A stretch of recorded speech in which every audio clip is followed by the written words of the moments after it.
I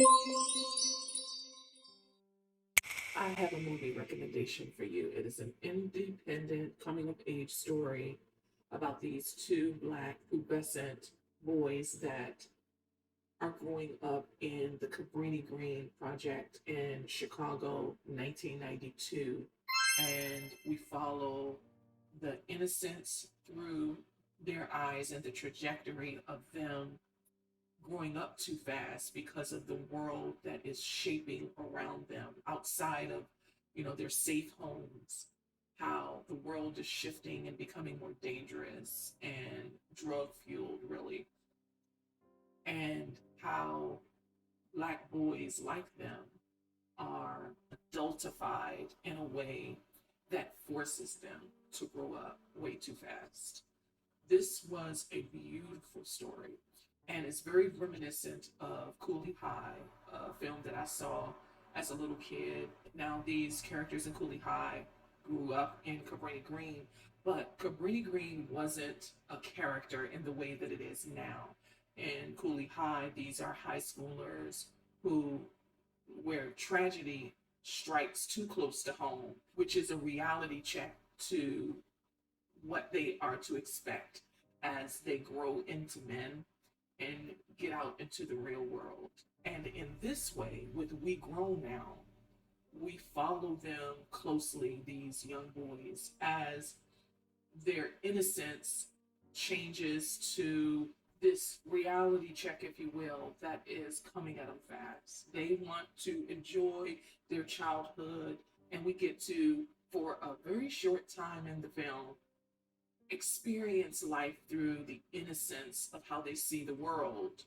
But then, as they get closer and closer to danger and the reality that they are growing up in the crack era, in a drug war, in this neighborhood that is operated by this Chicago Public Housing Authority and Mayor Daley for political expedience. They were underserving these communities, putting them on the trajectory to be gentrified and over policing these communities with an exaggerated presence of police. And these politicians, for political expedience, were running off of tough on crime while they themselves were committing fraud and atrocities that adversely affected neighborhoods like Cabrini Green while they profited. That's the reality. At any rate, We Grow Now is just a beautiful story. It's captured beautifully. The lighting and the way the camera captures the essence of these actors, these young actors, and it's just a beautiful story. It's captured so beautifully. The exterior shots against these beautiful kids, their black skin, it's just a gorgeous film. It's well scored, well shot, well performed. The acting is so good. I love the story and the arc because these kids are growing up too fast. And as a viewer, especially if you're a black viewer who grew up in times like those, you start to realize that you grew up too fast too, that the reality smacked you in the face as well. And the crippling fear of merely just playing outside with your friends, right outside your front door or outside your school at recess, could end tragically from no fault of your own. It's just, it's touching to watch.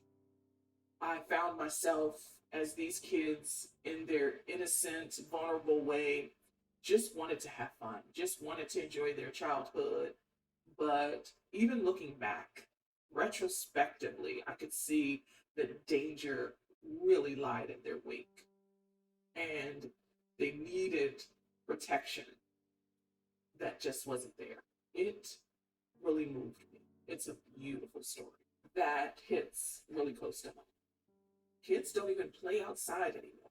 When I was a kid, I played outside and didn't necessarily understand the dangers early on. And then, as police penetrated the neighborhood and their presence was very prominent, And I got to notice, I was very observant and could notice things happening in the neighborhood. It began to hit me, which instilled fear in me because of what I witnessed. Whether I understood what was going on or not, I witnessed it. And then you listen to the news, and all you hear is bad, is death, drugs, violence. It really does force you out of your childhood. There's reason to be worried. And it also plays into how the mainstream media played a significant role in how the world sees Black people and Black kids specifically, Black boys specifically. There's this really pivotal scene that was very touching, and I've been there. So the boys are in class on Martin Luther King Day watching a nature documentary to keep the class occupied. They ask to go to the bathroom and cut class. They leave school, the school grounds, and just go on. They get on the subway and they go to the Art Institute exploring really beautiful Black art and finally make it home late after their parents have been worried sick because they're missing from school after a tragic event that happened near their school. Journey Smollett, she's worried sick.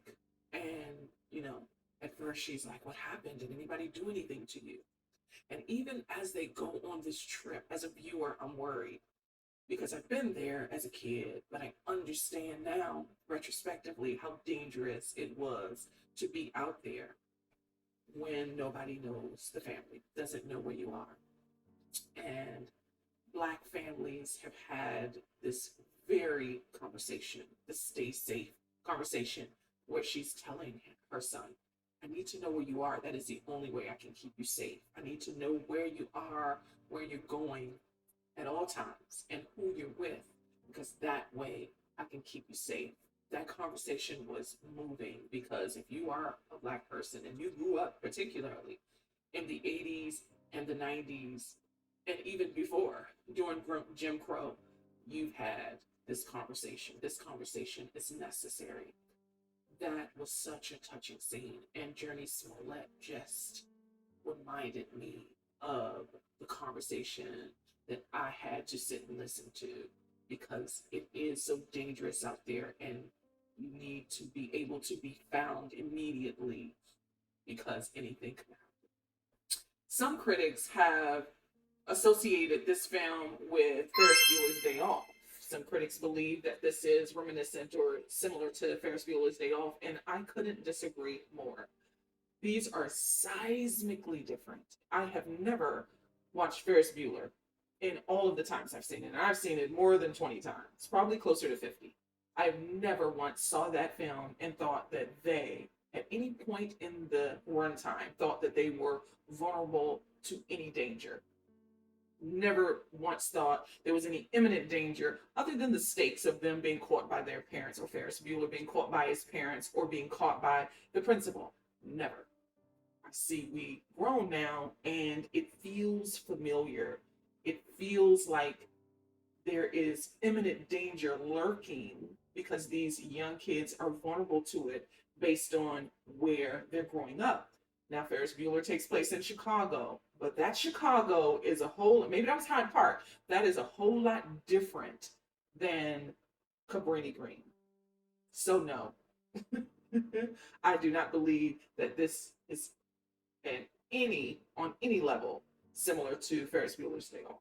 This film boasts some beautiful performances, very touching, deep dive performances by Blake Cameron James, who plays Malik, Journey Smollett, who plays his mother, S.E. Patha Murkison, who plays her mother, John Knight Ramirez, who plays Eric, and Lil Rel Howery, who plays his father. All of the performances were stunning. This film was written and directed by Minal Baig, who is a Chicago native, but not necessarily from Cabrini Green.